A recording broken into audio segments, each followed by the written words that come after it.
Palavra da Verdade, com Hernandes Dias Lopes. E eu quero convidar você para abrir a sua Bíblia comigo na carta aos Hebreus, capítulo 6. Hebreus, capítulo 6, versos 9 a 20. Lido o texto, mantenha a sua Bíblia aberta para acompanhar a exposição da passagem. Hebreus 6, a partir do verso 9. Está escrito o seguinte: quanto a vós outros, todavia, ó amados, estamos persuadidos das coisas que são melhores e pertencentes à salvação, ainda que falamos desta maneira. Porque Deus não é injusto para ficar esquecido do vosso trabalho e do amor que evidenciastes para com seu nome, pois servistes e ainda servis aos santos. Desejamos, porém, continue cada um de vós mostrando, até o fim, a mesma diligência, para a plena certeza da esperança, para que não vos torneis indolentes, mas imitadores daqueles que pela fé e pela longanimidade herdam as promessas. Pois quando Deus fez a promessa a Abraão, visto que não tinha ninguém superior por quem jurar, jurou por si mesmo, dizendo: certamente te abençoarei e te multiplicarei. E assim, depois de esperar com paciência, obteve Abraão a promessa. Pois os homens juram pelo que lhes é superior, e o juramento, servindo de garantia para eles, é o fim de toda contenda.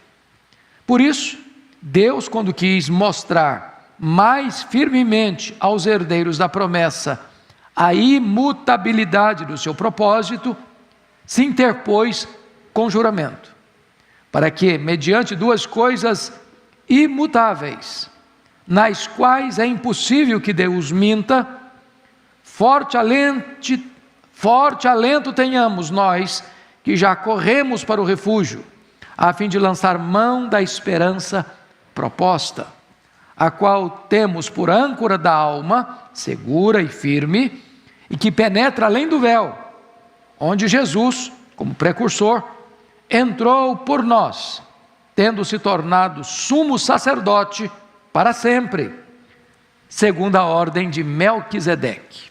Amém. Então eu quero conversar com vocês nesta manhã sobre uma segurança inabalável.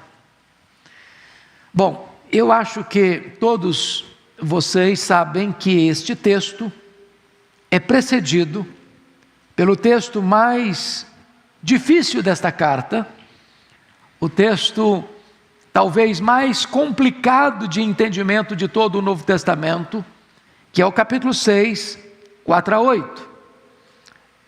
A questão da apostasia.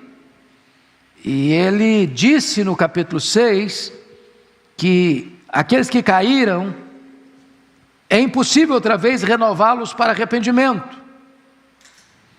E a pergunta é sobre quem o autor está falando, que caíram e não podem ser recuperados.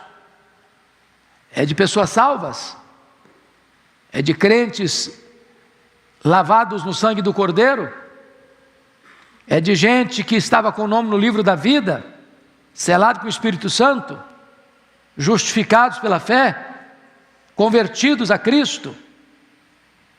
Eram ovelhas? Eram templo da habitação de Deus?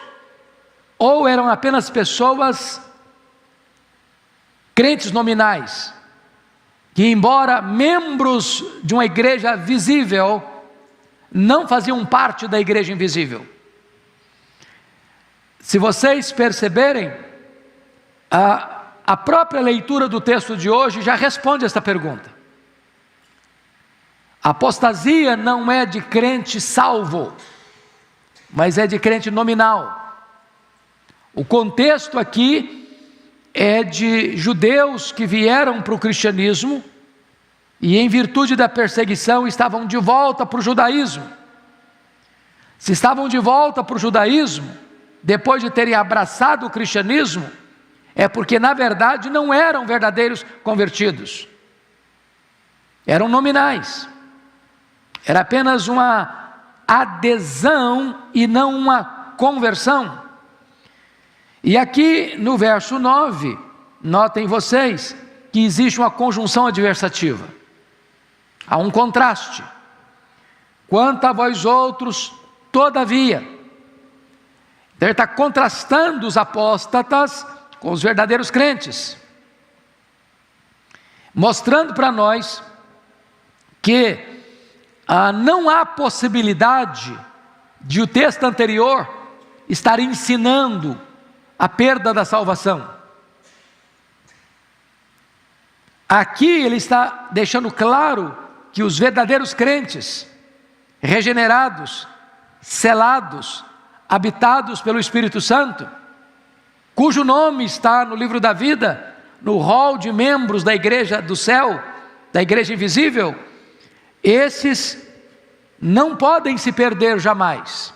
Quanto a vós outros, todavia, ó amados, estamos persuadidos das coisas que são melhores e pertencentes à salvação, ainda que falamos desta maneira. Então, eu gostaria de destacar no texto lido algumas verdades importantes para a nossa reflexão nesta manhã. Primeiramente, a convicção inabalável, que está aí no verso de número 9. Isso é tão importante, irmãos, porque há muitos crentes salvos pela graça, que embora estejam seguros nas mãos do divino pastor, de quem ninguém pode arrancar-nos dos braços dele, vivem inseguros, vivem com medo de perder a salvação, de ir para o inferno, de resvalar os pés e dizer: agora acabou, perdi a salvação.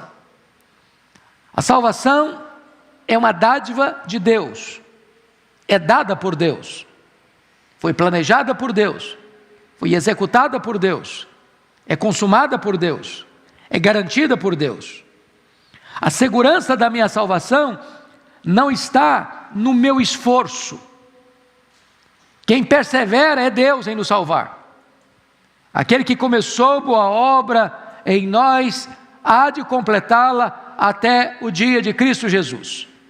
A nossa segurança está nas mãos do próprio Deus, que planejou, executou e consumará a nossa salvação. É isso que o versículo 9 está nos mostrando, dizendo com toda a clareza que não há possibilidade de perda de salvação. A mesma verdade é posta lá no capítulo 10, porque lá também ele trata do mesmo assunto da apostasia. E ele vai contrastar de novo. Olha aí, versículo 38, na parte B, quando diz assim, 10:38, se retroceder, nele não se comprais a minha alma. Ele está falando de quem? De um crente, de um salvo, que vai retroceder, e a alma de Deus não se comprais nele? Olha a resposta no verso 39, nós, porém, olha a adversativa aí, olha o contraste aí, nós, porém, não somos dos que retrocedem para a perdição, somos, entretanto, da fé para a conservação da alma. Então você vai ver apóstata. O que é um apóstata? É alguém que tornou-se membro da igreja, foi batizado. Pensa comigo em Judas Iscariotes, ele era um apóstolo. Pensa comigo em Demas, ele era um cooperador de Paulo. Pensa comigo em Simão, o mágico, lá em Atos 8, ele foi batizado. Então, o rol de membros da igreja militante, da igreja aqui da terra, não bate necessariamente com o rol de membros do livro da vida. Há pessoas que entram para a igreja, são batizadas, exercem cargo de liderança, pregam, como Judas Iscariotes, exercem uma posição de honra, mas nunca foram convertidas. Essas, num dado momento, vão retroceder. Quando você vê, deixa eu só confirmar isso novamente, se você puder abrir comigo, lá em Apocalipse capítulo 13, Veja, por gentileza. Apocalipse capítulo 13. Versículo 8. Está falando do anticristo. E adorá-la-ão, a besta, que surge do mar, o anticristo. E adorá-la-ão todos os que habitam sobre a terra. Preste atenção na expressão todos. Todos os que se habitam sobre a terra. Aqueles cujos nomes não foram escritos no livro da vida do Cordeiro. Ou seja, só existe um grupo, um segmento, que não vai adorar o anticristo quando ele surgir. Quem são esses? Aqueles cujos nomes estão escritos no livro da vida. Em outras palavras, aqueles que foram salvos, eles jamais perecerão. Aqueles que estão lavados no sangue do Cordeiro, jamais retrocederão. Aqueles que foram justificados pela fé, esses jamais apostatarão. Hebreus, como toda a Bíblia, não ensina de forma nenhuma a possibilidade de se perder a salvação. Ao contrário, é uma segurança e uma convicção inabalável. Vamos avante no capítulo 6, agora versículo 10, uma evidência eloquente. Olha aí, 6:10. Porque Deus não é injusto para ficar esquecido do vosso trabalho e do amor que evidenciastes para com o seu nome, pois servistes e ainda servis aos santos. Então, aqui ele está demonstrando o seguinte: qual é a evidência de que alguém está salvo? Como é que você pode identificar uma pessoa salva? E ele está dando uma evidência aqui. Qual é a evidência que ele oferece para nós? Primeiro, o trabalho. Depois o amor. Primeiro o amor, depois o trabalho. Ou seja, quando você ama, você é nascido de Deus. Quem não ama nunca conheceu a Deus. Quem não ama está nas trevas. Quando você ama, qual é a evidência desse amor? Não é palavra, não filhinhos, não ameis apenas de palavras, mas de fato e de verdade. Quando você ama, você trabalha, você serve. Isso é amor, não é discurso, é ação. Por exemplo, a Igreja Presbiteriana de Pinheiros, nessa pandemia, tem pregado o Evangelho, tem falado do amor. Mas se eu falasse apenas de amor aqui, de forma teórica, lá na ponta as pessoas estão passando necessidade, poderiam não entender o meu discurso. Quando a igreja se propõe a levantar, e hoje já são mais de 60 mil cestas básicas, para distribuir para o Brasil e para o mundo, para outros lugares, isso é serviço, isso é ação. Quando a Bíblia diz, você pode ajudar o seu próximo, e você diz, vai em paz, Deus te abençoe, ou volta outro dia, tendo possibilidade de ajudá-lo agora, eu não posso dizer que eu amo, se eu não sirvo, se eu não estendo a mão, se eu não abro o coração, se eu não abro o bolso, se eu não abro a casa, porque o texto está dizendo que aqueles irmãos, eles fizeram um trabalho, porque amaram e evidenciaram esse amor para com Deus, através de quê? Do serviço aos santos. Como é que você prova que você ama a Deus? Quando você serve ao seu irmão, é quando você socorre o seu irmão. Porque como é que eu posso amar a Deus a quem eu não vejo, se eu não amo o meu irmão a quem eu vejo? Agora, preste bem atenção nisso. O mesmo Deus que não se lembra dos seus pecados, se lembra dos seus atos de bondade. Quando você dá um copo de água a alguém que está com sede, em nome de Jesus, você não fica sem galardão. Deus se lembra disso.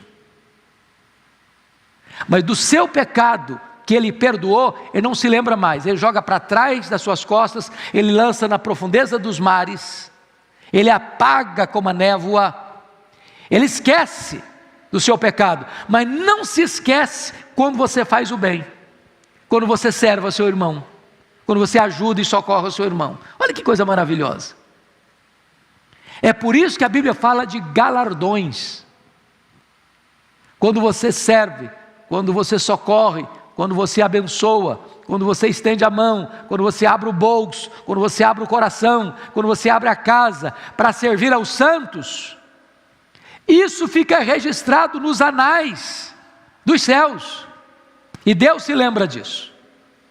Não é que você vai servir aos santos para ser salvo, não, a salvação é pela graça, mas ao servir o próximo, você evidencia que foi salvo pela graça. Socorrer o próximo, servir ao próximo, não é a causa da salvação, mas é a evidência da salvação. Pois bem, dito isto, vamos olhar um outro ponto agora, muito importante. Uma diligência necessária. Versículo 11, olha aí comigo.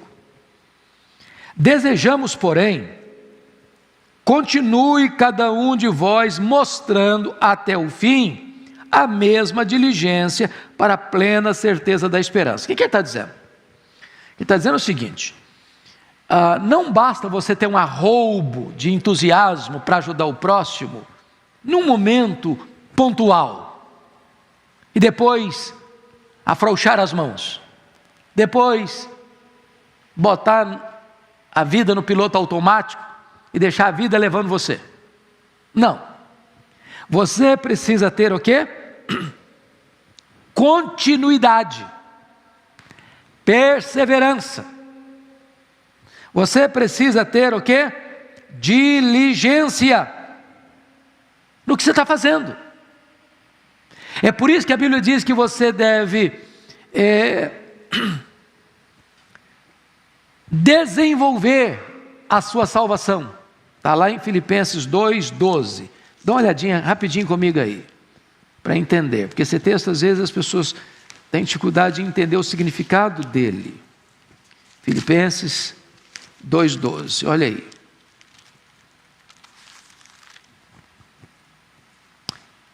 Assim, pois, amados meus, como sempre obedecestes, não só na minha presença, porém muito mais agora na minha ausência, desenvolvei a vossa salvação com temor e tremor.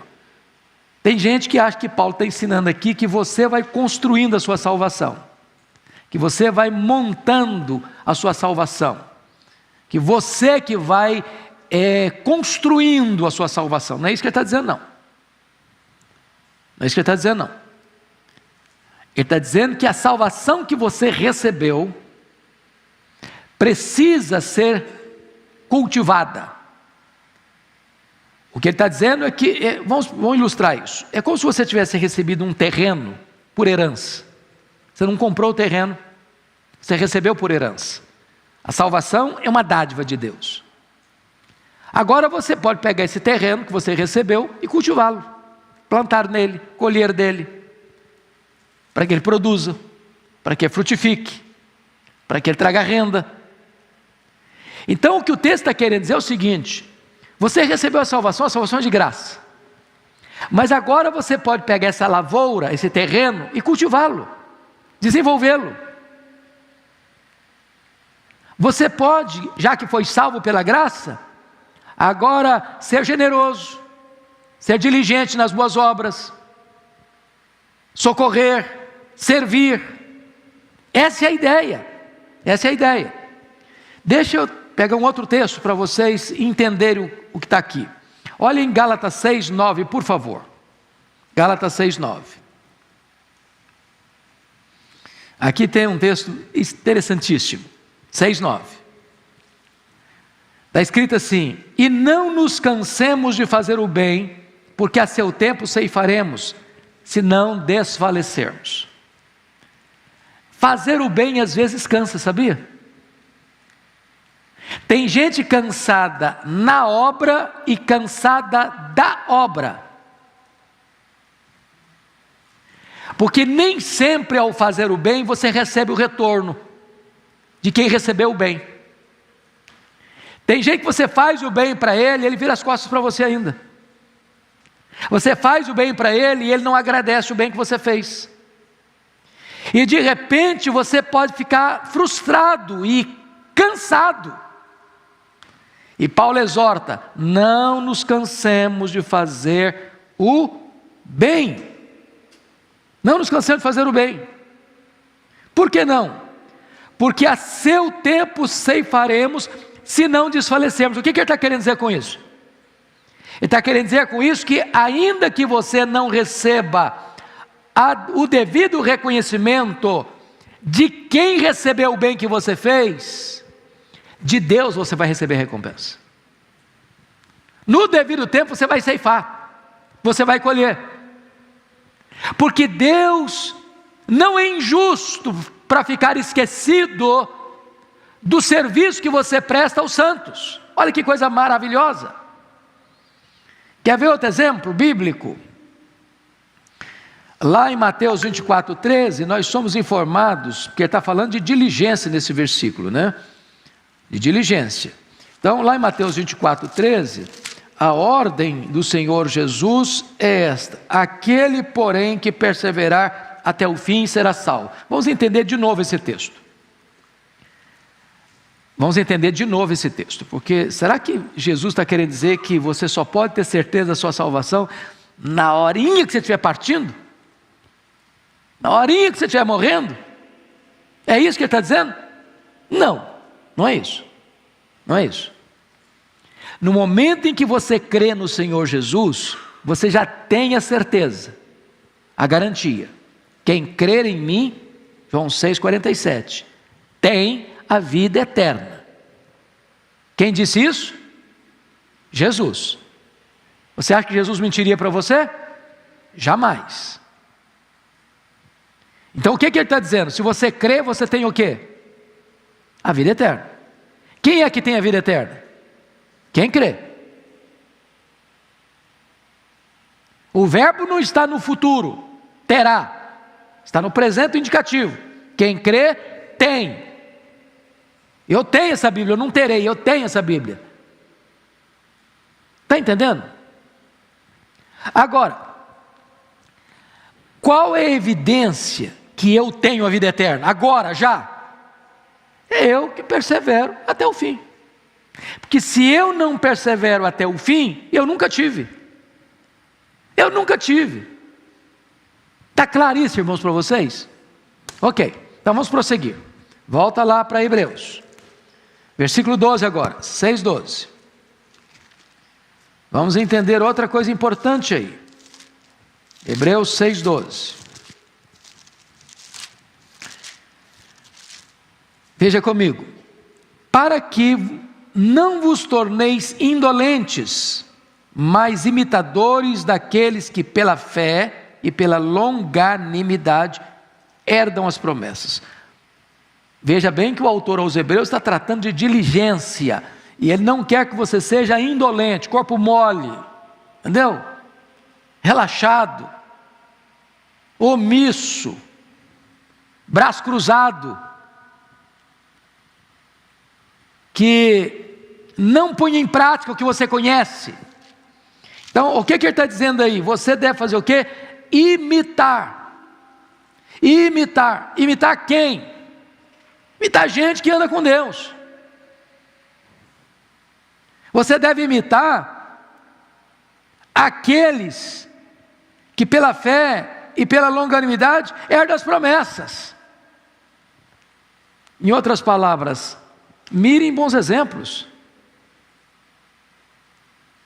Siga gente que anda com Deus. Observe aqueles que caminham com Deus. Para você não ser indolente. Agora eu chamo a sua atenção para um ponto muito curioso no texto. Porque no verso 10, preste atenção nisso. Ele tratou do amor. Porque Deus não é injusto para ficar esquecido do vosso trabalho e do amor. Então, amor. Cita amor aí. No verso 11, ele falou da esperança. Para a plena certeza da esperança. Mas no verso 12, ele falou da fé. Para que não vos torneis indolentes, mas imitadores daqueles que pela fé Então, note que amor, fé e esperança.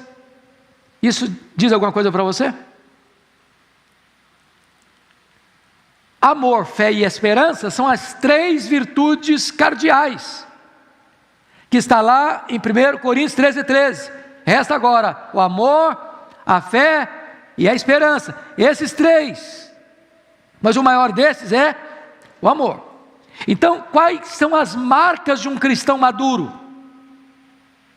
Se você ler as cartas de Paulo, você vai ver que ele sempre coloca essas 3 coisas juntas. Ele está dando graças pelo amor, está dando graças pela fé, está dando graças pela esperança. É isso que é um crente. Um crente ama. Um crente tem fé. Um crente tem esperança.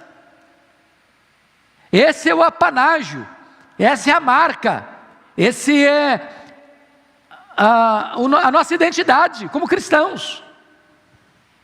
Pois bem, dito isto, agora nós vamos considerar juntos os versos 13 a 17, porque no 13 a 17, o autor vai mostrar para nós uma promessa segura.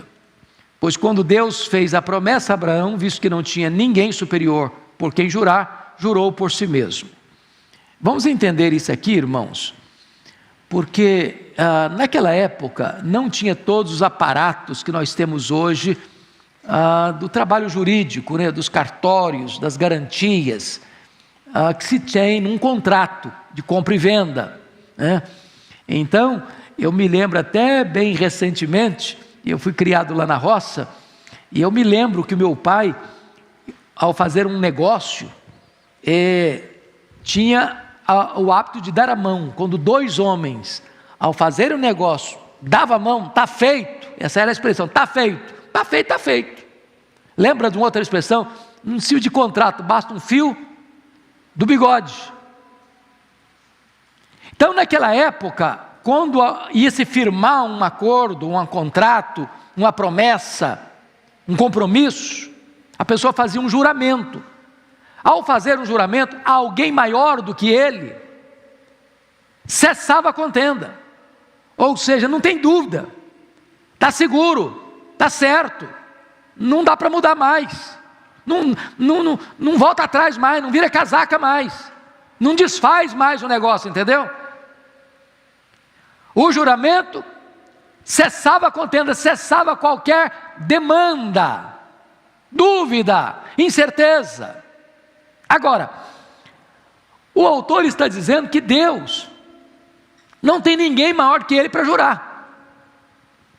Então Deus jura por si mesmo, para dar garantia das suas promessas.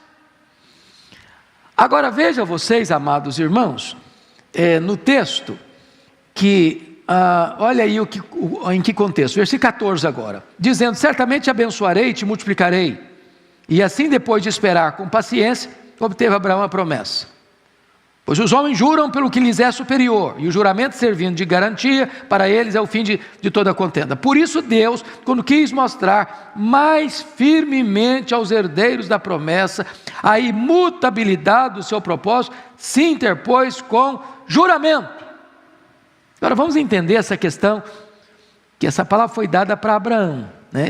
Essa citação aqui do versículo 14, você percebe que ele está citando um texto do Velho Testamento. Que texto é esse que ele está citando? Se você for no rodapé da sua Bíblia, está citando Gênesis 22, 16 e 17. Em que contexto? Em que contexto? No contexto, quando Deus manda o Abraão ir a um monte que ele mostraria, para oferecer Isaque em holocausto. Então vamos agora entender a história do Abraão. Deixa eu resumir para vocês. Abraão era chamado de Abrão, morava em Ur dos Caldeus. Seu pai chamava Terá. Abraão teve 3 irmãos: Arã, Naor e ele, certo? Ele teve 2 irmãos, eram 3 filhos. Eles moravam em Ur dos Caldeus, capital da Caldeia, terra idólatra. A família dele era idólatra, está lá em Josué capítulo 24. E aí eles se mudam aqui de Ur, do sul da Mesopotâmia, para Harã, no norte da Mesopotâmia.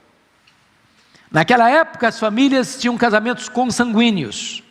A Sara era meia ou meio, agora eu fiquei na dúvida no português, quem é melhor de português me ajuda, se é meio ou meia irmã. Quem é bom de português me ajuda. Meio. Meia. Vocês ficaram em dúvida agora, tem tanta opinião que eu não sei qual que é o certo. É meia irmã? Meia. Ok, então é meia, ficou certo agora. A Sara era meia irmã do Abraão. O pai da Sara era o Terá, outra mulher. Então, Abraão se casa com a meia irmã, Sara. Pois bem, aí, ele tem 75 anos quando Deus diz para ele: sai da tua terra, no meio da tua parentela, e vai para um lugar que eu te mostrarei. Te abençoarei, e através de ti abençoarei as famílias da terra, as nações do mundo. E Deus prometeu outras vezes que a descendência dele seria como as estrelas do céu, e outra feita diz que a descendência dele seria como as areias da praia do mar. É claro que é um termo hiperbólico, né? Porque você sabe que há mais estrelas no firmamento que todos os grãos de areia de todas as praias e desertos do nosso planeta. É uma figura de linguagem. Pois bem, ele sai aos 75 anos.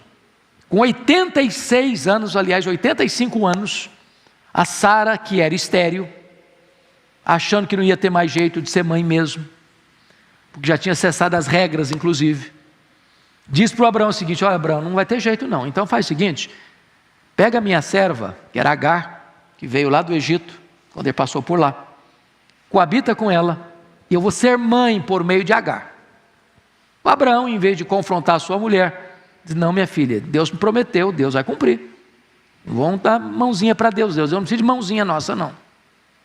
Ele acabou cedendo ao desejo da sua mulher e coabitando com a serva egípcia. Nasce Ismael, né? Barriga de aluguel. Aí o que acontece? Quando Abraão tem 99 anos, quando Isaac nasceu, quando Ismael nasceu, eu tinha 86, me ajuda na matemática aí, quantos anos tem o Ismael agora? 13 anos, certo? 13 anos. Deus aparece para ele de novo. Falou: Abraão, vou mudar seu nome. Você não vai ser chamado de Abraão mais não. Você vai ser chamado de Abraão. Abraão é grande pai, mas Abraão é pai de grandes nações, de multidões. E aí, Deus aparece e diz o seguinte para ele: olha, a sua descendência vai ser por intermédio de Isaac. A Sara vai conceber. Ele riu, a Sara riu, um riso de incredulidade. E então, quando Abraão tem 100 anos e Sara 90 anos, nasce o filho da promessa, o Isaac. Quantos anos tem o Ismael nesse tempo? 14 anos. 14 anos. Diz a Bíblia que quando o Isaac foi desmamado, e na cultura da época se desmamava no 3º ano, quantos anos tem o Ismael então? 17 anos. Na festa do desmame do Isaac, a Sara flagra o Ismael caçoando, zombando, escarnecendo do Isaac. O que está por trás? O que está por trás é que ele e a mãe dele sabiam que Abraão era um homem muito rico, e Ismael seria o único herdeiro dessa riqueza toda. E mais, ele seria o protagonista de todas as promessas feitas por Deus a Abraão. Quando parece que está tudo certo, não tinha chance de mudar esse cenário, a Sara fica grávida. um balde d'água fria no Ismael, um balde d'água fria na Agar. E agora, um rapaz de 17 anos zombando de um menino de 3. A Sara manda o Abraão despedir a escrava e o filho dela. E agora, o Isaac já grande, possivelmente aí para os seus 13, 14 anos, pelo menos com capacidade de levar nas costas um feixe de lenha. Deus chega para Abraão e diz: Abraão, eis-me aqui, Senhor, vai a um monte que eu te mostrarei, e oferece ali o teu filho Isaque, o teu único filho, a quem amas, em holocausto. Bom, esse texto parece uma loucura,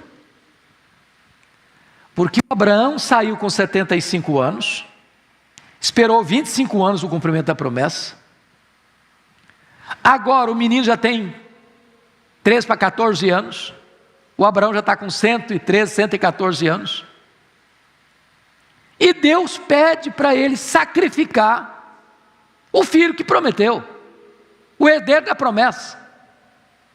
Parece que Deus está contra Deus, que a razão está contra a fé. E nesse momento, irmãos, o Abraão, diz a Bíblia, que não pergunta, não questiona, não duvida, não adia, não protela, levanta de noite. A Bíblia não diz, mas eu acho que ele não falou com a Sara. Se falasse, eu acho que quem ia ser sacrificado era o Abraão. Levanta cedo, racha lenha, pega 2 servos, pega o cutelo, pega fogo, bota a lenha nos animais, parte para a viagem. Ninguém sabe de nada, só o coração dele. Eu fico imaginando o Isaac pulando de alegria, fazendo uma viagem com o pai. 3 dias, que legal. E eu fico imaginando as emoções do Abraão. E diz a Bíblia que no 3º dia, eles avistam um monte. Aliás, Abraão avistou o monte que Deus havia indicado. E Abraão disse para os 2 rapazes, 2 servos: fique aqui, fique aqui, fique aqui com o animal. Eu e o menino iremos lá. Tendo nós adorado, voltaremos. E Hebreus 11 explica isso dizendo que Abraão acreditava que Deus era poderoso para quê? Para poupar o menino? Não. Deus era poderoso para quê? Para ressuscitar o menino. Sabe o que significa isso? Na mente de Abraão, de fato, ele iria sacrificar o seu filho.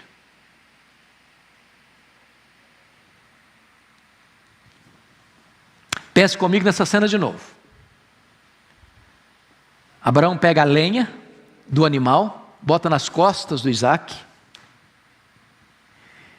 pega o fogo, pega a faca, o cutelo, começa a caminhar para o monte, só os 2, juntos.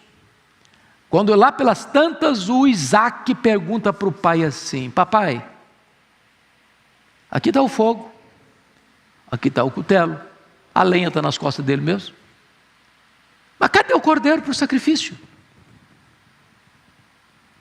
Eu imagino um nó na garganta do Abraão, mas a fé acendendo em sua alma, dizendo: Deus proverá para si meu filho, o cordeiro. Eu não sei se vocês acham, mas o que vocês pensam comigo? Um homem de 114 anos e um menino de 16, 14, 15 anos. Quem deveria ter mais força? Talvez o menino, não?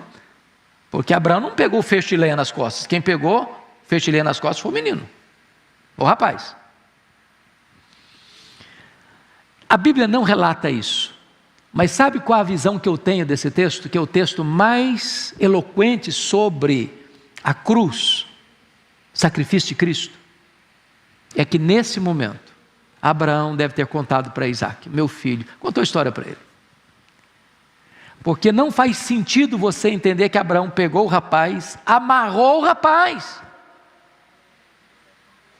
Pensa comigo um menino carrega um feixe de lenha, se vai deixar o pai dele amarrá-lo em cima de um monte de pedra, um fecho de lenha, ele ia sair correndo, ia denunciar o pai na próxima delegacia. Para entender a figura, e eu penso que nesse momento, porque o pai e o filho, Jesus, o pai entregou o seu filho por amor, e o filho voluntariamente foi para a cruz. O filho se entrega, e quando Abraão estende a mão, o anjo do Senhor bradou. O anjo do Senhor é uma teofania, não é um anjo, é o anjo. Bradou do céu: Abraão, não faças nenhum mal ao menino. Agora eu sei que tu me temes. Ele olhou um cabrito, um cordeiro, sacrificou, e aí Deus refaz com ele a promessa. Jurou por si mesmo que o abençoaria, que o multiplicaria. Deus, não tendo ninguém superior a ele mesmo para jurar, jurou por si mesmo. O que a Bíblia destaca aqui, que você deve olhar para os heróis da fé, você deve olhar para quem caminhou na esperança, olha para Abraão. Você quer esperar? Olha para Abraão. Então eu queria que você fosse comigo para Romanos 4, porque lá Paulo interpreta melhor o que é essa esperança do Abraão. Vá lá comigo, por favor, para Romanos 4. Aqui tem uma expressão belíssima.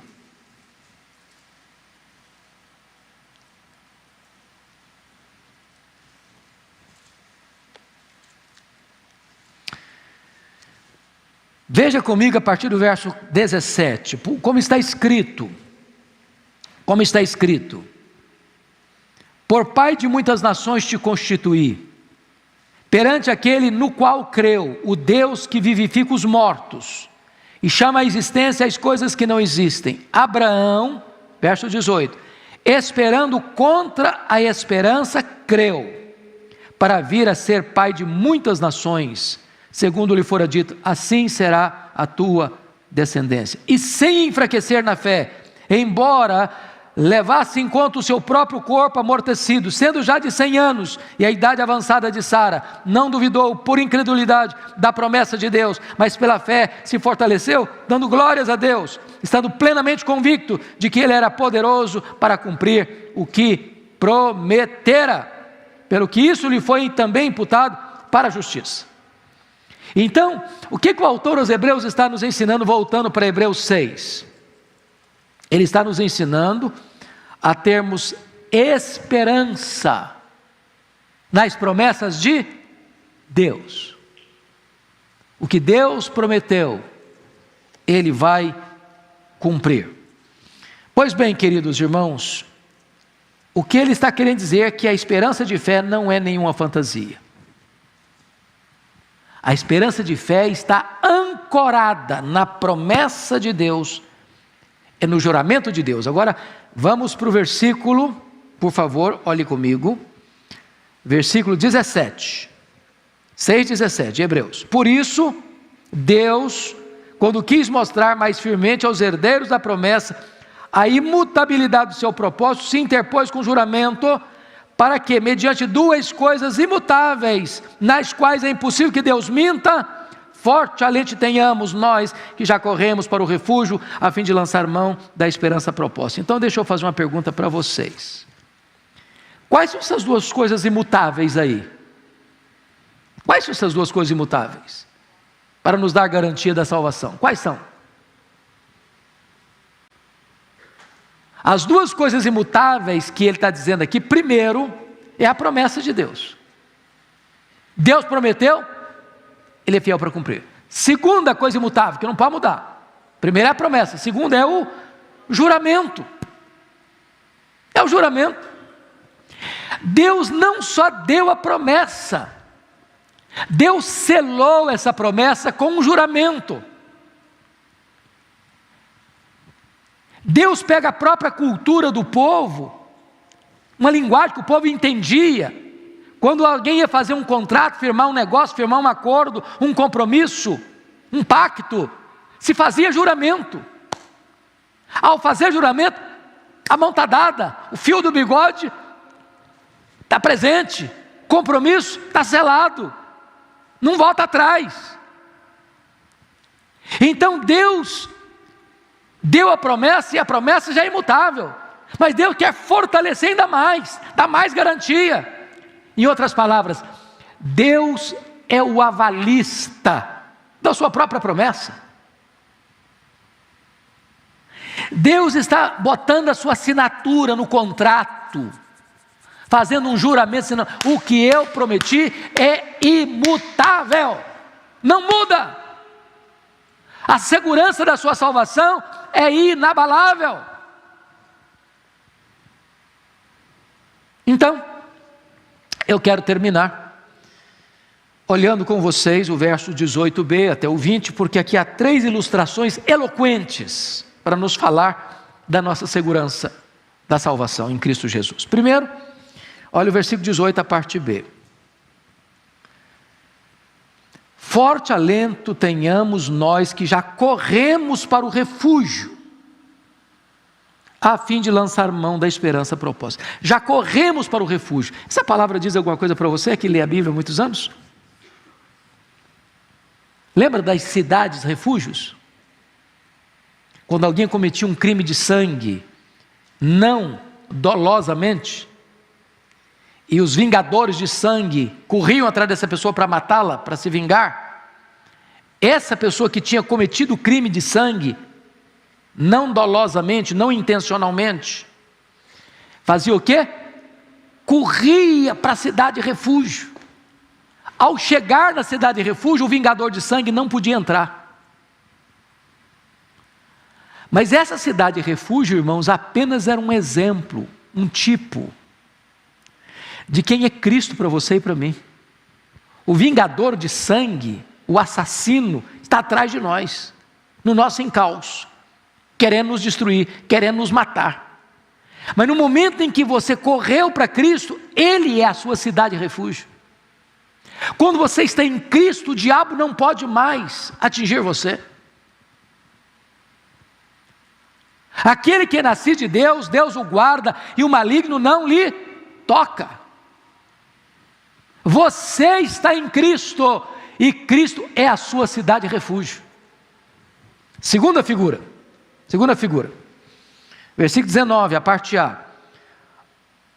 A qual temos por âncora da alma, segura e firme, e que penetra além do véu. O que é uma âncora? É uma linguagem náutica, né? Da navegação, certo?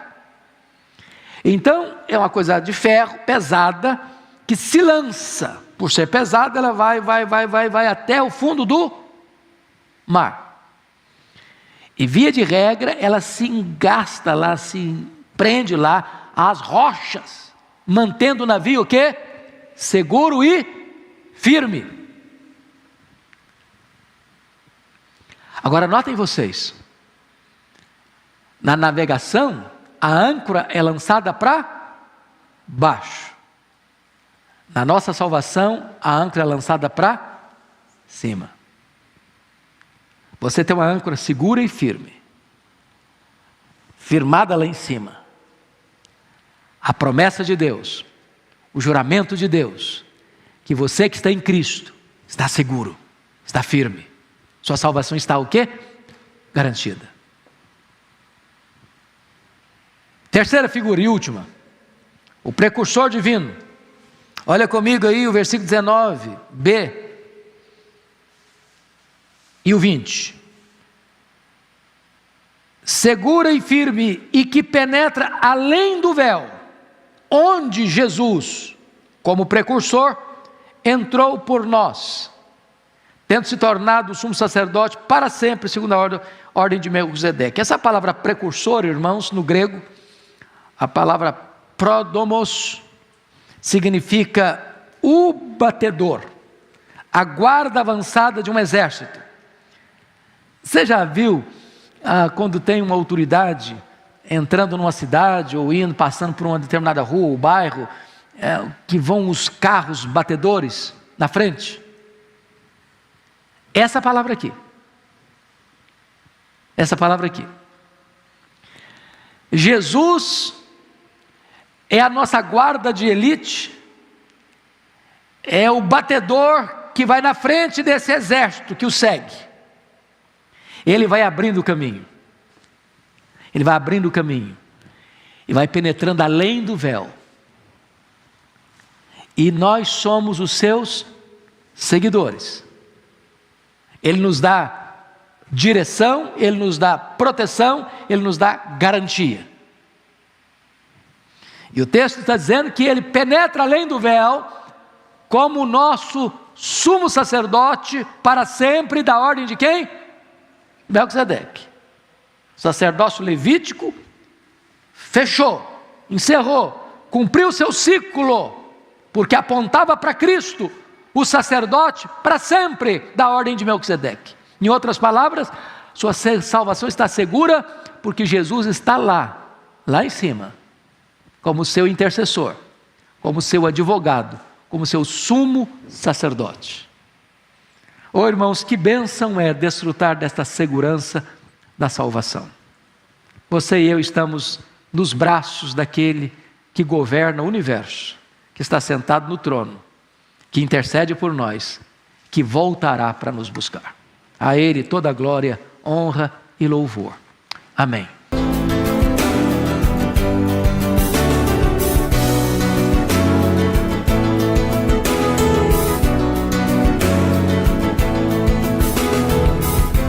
Palavra da Verdade, com Hernandes Dias Lopes.